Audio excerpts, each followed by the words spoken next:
There is no way we can make it 12 wins in a row for this series. Is there? I buy faulty electronic items on eBay, attempt to fix them and sell them for a profit. We are on an 11 episode win streak. First of all, I said I'm not going to be able to get to 5, we got to 5. Then 10, we got to 10. Now I'm thinking, could we do 15? But Joey, stop running and maybe just take a little slow walk because this could only be 12, perhaps. Welcome your faces back to episode number 85 of this series, Profit or Loss. Should we get right into this and look at today's item? I paid a grand total of £160 for this faulty PlayStation 5. Supposedly, it powers onto a white light but doesn't display an image. Unfortunately, we all know how eBay works and sometimes that is just not true. Hopefully though, in this case, it is. First things first, plug in the power and just make sure that we get exactly that. I'm pretty sure as well it doesn't have the warranty seal intact, which it doesn't. We're also missing this sticker here, which isn't really a big deal. But let's just make sure here it goes to a white light. So it definitely powers on, which is nice. Do we get a disc? No disc, unfortunately. I can see as well, we're missing a screw here. I haven't checked anywhere else because I can't really see it, but just straight off the bat, I see we're missing a screw. I mean, we've had the sticker removed for here to actually eject a disc at some point as well. But yeah, we do go to a white light. I'll just go ahead for the sake of it and test out the HDMI port as well. That does feel quite wiggly and loose. And yeah, I can confirm I don't have anything on the screen. Now, by the looks of it, and the feel of it, this is going to be a job whereby somebody's already attempted to replace the HDMI port. So what I'm hoping is that we don't have any severe trace damage or anything along those lines. Just to confirm what we have is a CFI, so this is the second revision model, so it's the 11 series. It has been void opened. Port's condition is all good supposedly, except I guess you could say the HDMI port is a port. It powers on, but there is no picture. So let's see exactly what's going on under the hood with this PlayStation 5. Before we do that, a shout out to today's sponsor, PCBWay. Get yourself started with PCBWay's 10th anniversary tour. Grab yourself some exclusive sweet coupons in the range of something from $5 off all the way up to $240 off your potential order. Earn yourself an exclusive badge depending on your membership level, and you can also unlock bonus coupons after watching 30 seconds of a video. It's that simple. Any charity badge that is purchased will have all of the proceeds going to charitable organizations. Be sure to enter the lucky draw. Simply click on these floating boxes to participate. Access all of this and more in the link down below. Now back to the video. I think as well, when it comes to these sorts of repairs, you have no idea what's been done to, for example, the caps or diodes around the HDMI port, because they all play an important part of the HDMI circuit. Okay, how do we look under the hood? Not too bad so far, but sometimes, and I'm gonna guess in this case, looks can be very deceiving. All right, the hood is off. I can see remnants of flux around the HDMI port and slight discoloration on the actual copper itself. Flux or even excess heat will do that to the copper. If you're heating around here with 480 degrees Celsius, for example, for too long, it can definitely discolor the copper. Everything else by the looks of it doesn't seem to be touched. Could be wrong though, as always. All right, lift this up. What do we have? No liquid metal explosions, which again is really nice.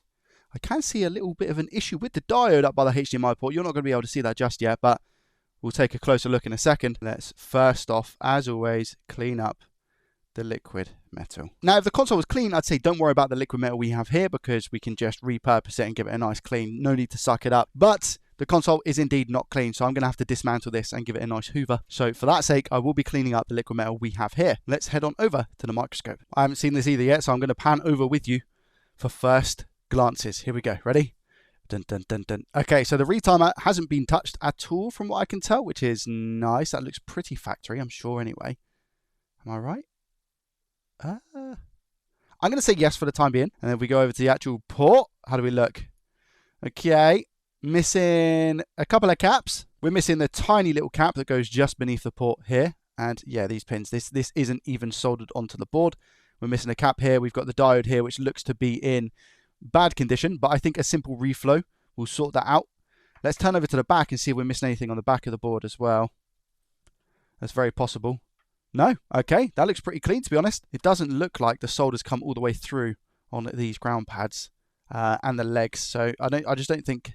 Oh wait a minute, if I put it up that way, we can see that it's come through a little bit, but it just doesn't look like the solder has adhered to the pads around it. Can you see? And if we go a little bit closer to the actual port itself, yeah, it's just these aren't making a connection at all, are they? None of them. So we'll just replace this straight up and use one of my ports. I'm not being funny. You could maybe get away with, if you just straighten this pin up, if you wanted to, which I'm not really about it, but I understand why people do it. You could just put a cap here and you could just reflow these pins. It's, I would say, not best practice because we've got the burnt plastic as well. It doesn't look like a nice job, but you could do that. So we're going to go for a nice and healthy 480 degrees Celsius with an airflow speed of 99%. Extractor fan on because Lord only knows what solder they've used or flux or whatever it might be. Using our big nozzle here as well. Move that over a bit. There we go. I'm not actually hanging this off the desk or anything like that. And the reason being is because the board itself has enough clearance between the desk and the port to actually just sit flat, because the power prongs that plug into the power supply give this enough leverage for it to balance. So this should come off relatively easy. And you can see already, look, that solder has now come through the bottom. So all it needed was a little bit. I've not added any flux or anything like that. And it just pops out. There we go. And that is our port. And again, it's a pretty brand new port, to be honest. I could reuse this. I'm not going to, because I like to use my own supply of ports. But that was a pretty much brand new port. That solder does look like leaded solder, so I think we're okay to actually leave that in as well. Need to do a couple of things here, so I'm just going to apply some fluxy. Just all there. Up here as well, because we need to tin a lot. I've got my soldering iron set at 400 degrees Celsius, and then what I'm going to do is just put a little bit more solder in these holes, just a tiny bit. There we go. And then one clean swoop, just like that.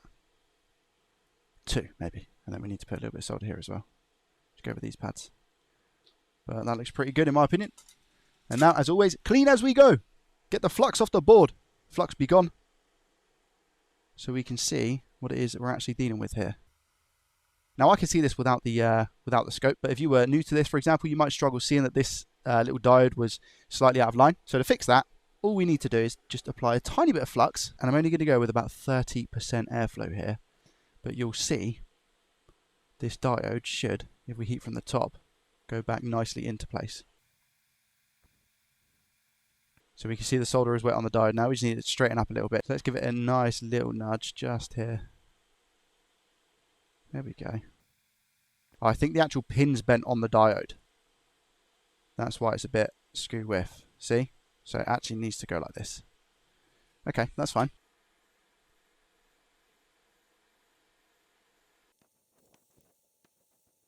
What we need to do now is put a little tiny cap just here and a cap just here as well. Some people would like to put the caps and stuff on after the fact. They've done the HDMI port, but I like to put them on now. So I'm just grabbing them from a donor board, because otherwise I feel like you're going to have the potential to ruin the plastic on the port, etc, etc. So again, this is leaded, so it shouldn't take too much. So we're just going to drop this little cap here. If that soldered are wet, which it is, remove, come off the heat, and then go back and grab the other little cap. It's just behind the port, and solder that one into place as well. Just there. Come off the heat and hold it. Very still. There we go. Now I put the airflow speed down to, again, about 30%. Come in with a little tiny weeny bit of flux here and a bit of flux here. And this is just going to solidify those caps into place. So you'll see any second now. Watch this one go into place first. There it goes, see? And then this one, I think, has already gone into place. So they are now solid on the pads. Wait for that to not be as hot. And then we're going to come through and just give it a little clean. Just like that. There we go. Now we've got this cap in place, this cap in place. This diode should be okay, I think, on the face of it. I'm just going to check, in fact, that that diode is on the right way, which I don't know if it is, to be honest. It is. It is on the right way. It's fine. But you know what? I'm not actually convinced by this diode. So I am just going to replace it, because I've got plenty of those diodes on my donor boards. And bearing in mind the leg is broken, I don't want to put anything to risk, right? So let's go ahead and do that. Just for the sake of redundancy. There we go. And now we should be able to say it looks like nothing ever happened. So put back down again to about 30%. Just to make sure that flux doesn't go all over the board. And then we're just going to reflow this. This is the unleaded that was on the board. This isn't my leaded solder. There we go. That's better.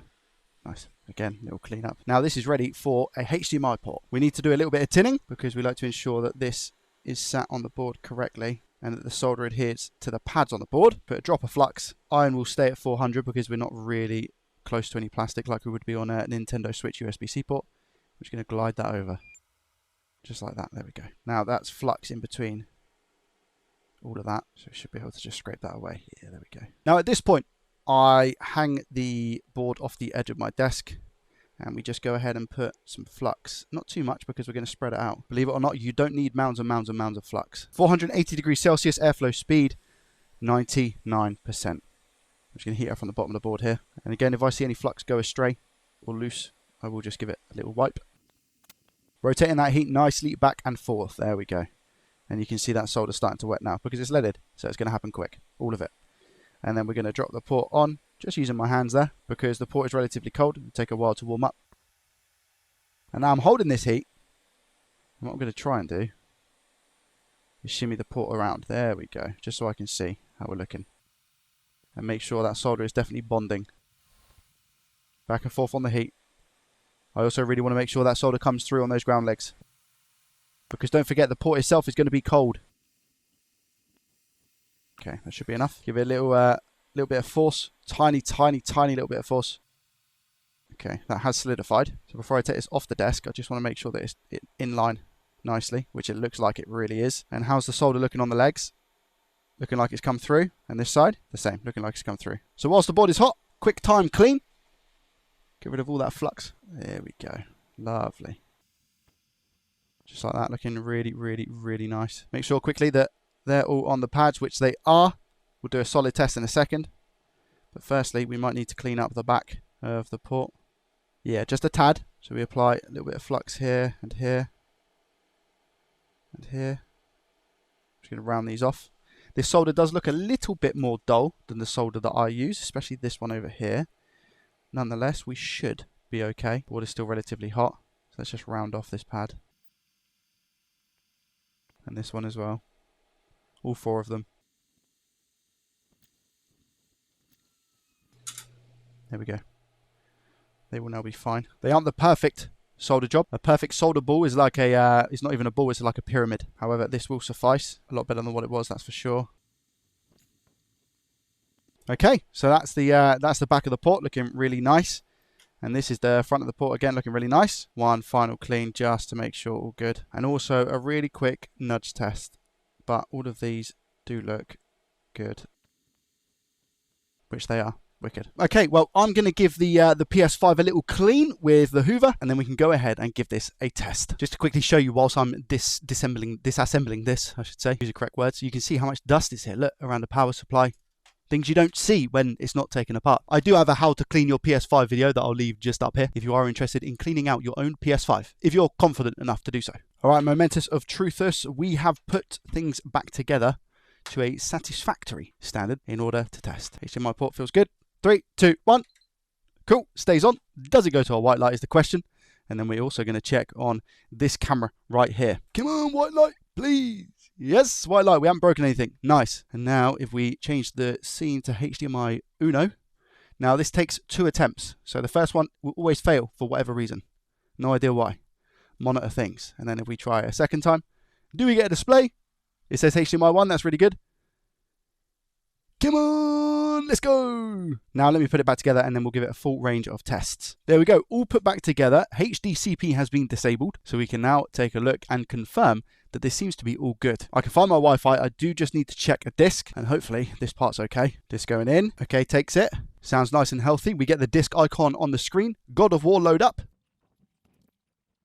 Unreadable disk. Okay, give the disk a clean, make sure that we're all good. Loading up again, sounds healthy. Definitely spinning, definitely reading something. Oh, there we go. Okay, so the disk was dirty and it's installing. Good. I'm just going to confirm this with another disk to make sure that it's not the actual drive itself. So we've got FIFA 23 here. See if that spins up and recognizes. Yes, it does. Okay, cool. So disk drive is also okay. That is item number 1, completely and utterly butterly fixed. I'm going to risk it. Let's move on to item number 2. I paid a grand total of £15. Yes, you've heard me correctly. I didn't misspeak. I paid £15 for this Xbox One S. Well, I actually paid £30 for 2, but we're going to start with this one. It doesn't look like it's been opened before. We have the warranty sticker intact. The listing for this simply states that there's 2 of the Xbox One S's. Both power on. That's all I know. That's it. So essentially, they could work and just perhaps need a clean, or they might be faulty disk drives. It could be anything. No displays even. Who knows? Could be beep on, beep off. Have we been swindled? Let's take a look. Now, if he's saying that they power on, but they beep off, I will cry. So, let's see if this turns on. It does. Does it stay on? It does. Interesting. Disk. No disk, unfortunately. I mean, this looks pretty good and pretty promising. Let's plug in the HDMI lead and see if we get a display. Okay. We get a display, but I mean, the Xbox is on, it's working. It displays. I'm wiggling the cable. It doesn't cut out or anything along those lines. Maybe the person who sold these just didn't want the hassle of actually testing them. You find that a lot on eBay. People sell for faulty because of the fact they just don't have the time to test. Is it a 1 terabyte? It is a 1 terabyte as well. Here's all the games that were on the console. I think it's probably going to be best to just test the disk drive. That's probably the first thing I need to do. I said about the disk drive, I haven't even tested it. Let's go Demon Slayer. Does it take a disk? It does. It took it really, really well. Does it actually read the disk, and does it work? Is the other question. It sounds good, and it looks good. There we go. Demon Slayer. Okay, it's installing as well.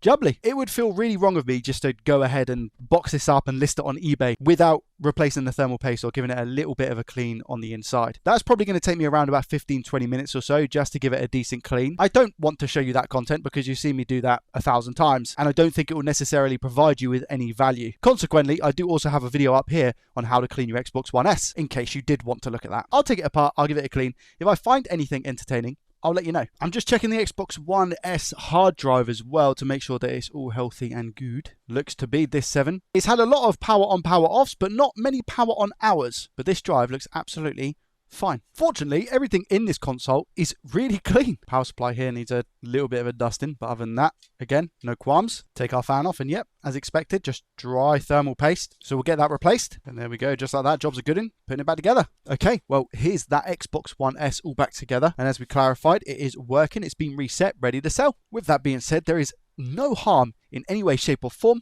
to moving on to the second Xbox that I paid, again, £15 for. Now, I'm going to find it hard to believe that, again, this one is just, it works. If it does, today we've been lucky. Saying that, the profit on these isn't actually that good, but we'll confirm that at the end. Let's see if it powers on. Power.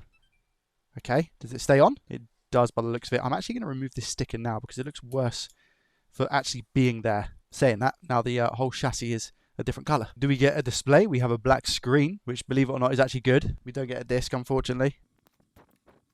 Okay, it says preparing console, but I mean, it seems to be just not doing anything. Okay, E102, that's good. This is faulty. E102 can, again, mean quite a few things, but I think more so that it's a bad hard drive. Now, if we go ahead and look at this, the warranty sticker, again, doesn't look like it's been taken off, which is really, really good. The console is slightly yellowed though. It doesn't smell of smoke, which is what I definitely would have expected, but it has been yellowed. If I can get this working, I think I'm going to put it in another chassis instead of specifically using this one. It might not come across on camera, but it's not in the best of condition, especially when it catches the light just there. Look, you can see all the little scuff marks. Let's get it open, replace the hard drive, and see if that fixes our issue. This is just a slight look as to the condition of this console. So I'm going to be giving this a nice clean. It looks like a cat furball, you know?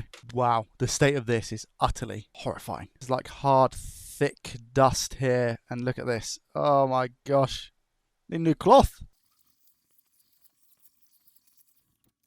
I'm surprised this hard drive lasted as long as potentially what it did, with no room to breathe like it has been. It's a 1 terabyte. Lovely. That's 2 1 terabytes. I've just put the hard drive in the PC because I wanted to see what was wrong with it, and it does say caution, in fact, so we do know that the drive is actually faulty. What's really interesting is that we have a total of 52,000 power ons and 12,000 hours of it being on. And I've just Googled what 12,000 hours is in days, and that's 500 days of this console being on. So no wonder it was in the shape it's in. It's never had a clean before. The warranty sticker was intact. It just needed a little bit of TLC and a new hard drive. Okay, I've everything attached that needs to be attached other than this controller, and hopefully we have the correct disk drive and all of that good stuff that we can just install OSU 1. So we go offline system update, which is what OSU stands for, by the way. It took me a long time to figure that out, and I've actually got OSU 1 on this little 120 gig SSD drive here. How's it looking? Yeah, all right. So now we just wait for this to finish, put it in a nice clean chassis, and hopefully, again, we can call this profit, which I can't really believe. All right, we have just finished the update, so we can call this good. Chassis is now back together. I've put, this is a new one, by the way. Well, not new, but a better condition used one, and it looks a lot better than what it did previously, even at the front, just here. It's that time. Let's head on over to Sally's spectacular spreadsheet to see if this is 12 out of 12, which, spoiler, It is. Parts, I'm going to say 50p for a HDMI port for the PlayStation 5 that we looked at. Cost is £30 for the two Xbox One S consoles, which is still ridiculous, plus the 160, so we're looking at £190 cost. Now, sell price. I have been struggling recently to sell Xbox One S consoles on my eBay. I have one currently listed up there on eBay for £60, and that's a 1TB disc edition. So I'm going to play this really safe, and I'm going to say that 1TB Xbox One S consoles will sell for £55 each. The disc edition PlayStation 5 should fetch us around £230. It's still not great for PS5s either at the moment. So sell price $230 plus 110 gives us a total